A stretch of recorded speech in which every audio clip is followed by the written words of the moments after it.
ஆன்மீக நண்பர்கள் அனைவருக்கும் அன்பு கலந்த வணக்கங்கள். இன்றைக்கு நாங்கள் ஆன்மீகம் சம்மந்தமான பதிவில் பார்த்தீங்கன்னா, தானங்களில் சிறந்த தானம் என்னன்னு சொல்லி தான் நாம் இன்றைக்கு பார்க்க போகிறோம். நம்மளுடைய கர்ம வினைகள் ஆறுக்கும் அறச்செயல்கள். நமது கலாச்சாரத்தில் வழிபாடு என்பது வெறும் ஸ்லோகங்கள் சொல்லுவதோடு முடிந்து விடுறதில்ல.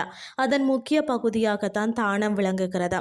குறிப்பாக பசித்தவருக்கு உணவிடுதலும், அதாவது அன்னதானம் வழங்குதலும், தேவை இருக்கிறவங்களுக்கு ஆடை அளித்தலும் வஸ்திர தானம்னு சொல்வார்கள். ஒருவரது ஆன்மீக பயணத்தில் மிக பெரும் மாற்றங்களை ஏற்படுத்துகிறது இந்த தானங்கள். இவை நம்மளுடைய கர்ம வினைகளை எப்படி குறைக்கிறது அப்படின்னு சொல்லி நாம் இன்றைக்கு பார்க்கலாம். அன்னதானம் பார்த்தீங்கன்னா உயிர் காக்கும் உன்னத அறம்னு சொல்லலாம். உண்டி கொடுத்தார் உயிர் கொடுத்தாரே என்கிறது மணிமேகலை. பசி எனும் தீ, அதாவது பார்த்தீங்கன்னா ஒருவர் பசியால் வாடும் போதும் அவரது வயிற்றில் எரியும் பசி தீயை அவிப்பது தான் பார்த்தீங்கன்னா யாகம் செய்வதற்கு சமமாம்.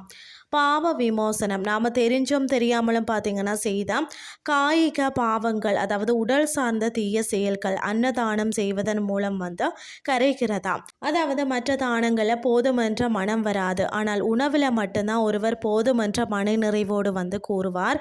அந்த ஆத்ம திருப்தி தான் நம்முடைய முன்னோர்களின் சாபங்களையும் பித்ரு தோஷங்களையும் நீக்கும் வல்லமை கொண்டது.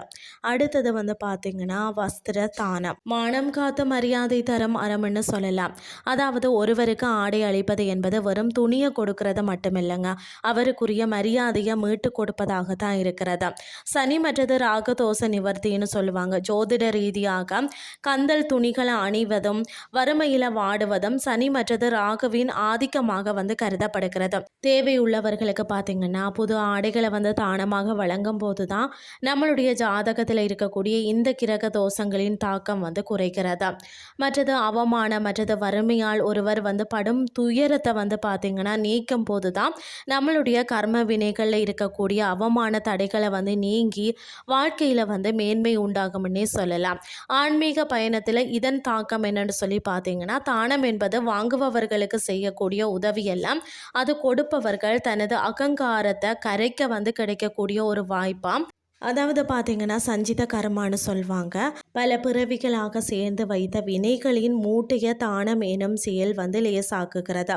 மற்றது சித்த சுத்தி, மனம் தூய்மை அடையும் போது தான் இறைவனின் திருவருள் நமக்குள்ள இறங்கும்.